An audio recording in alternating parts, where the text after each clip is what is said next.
Көріңіздер, хабардар болыңыздар. Сәлеметсіз бе, қымбатты көрермен, арнамызға қош келдіңіз. Әлемде, Қазақстанда болып жатырған соңғы жаңалықтарды алғашқы қатарынан білгіңіз келсе, арнамызға жазылыңыз, лайк басуды ұмытпаңыз. Балаңыз 5 жасқа толса, шотына 259,5 мың теңге түседі.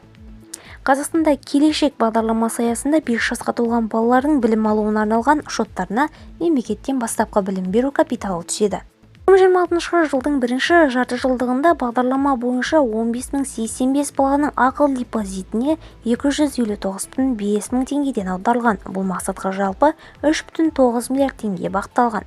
Келешек жүйесі баланың болашақта колледжге немесе жоғары оқу орнында білім алуына қаржы жинауға мүмкіндік береді.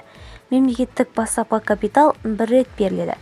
2026 жылы оның мөлшері жалпы санаттағы балалар үшін 60 айлық есептік көрсеткіш немесе 259,5 мың теңге, ал жетім және ата-анасының қамқорлығынсыз қалған балалар үшін 120 айлық есептік көрсеткіш немесе 519 мың теңге.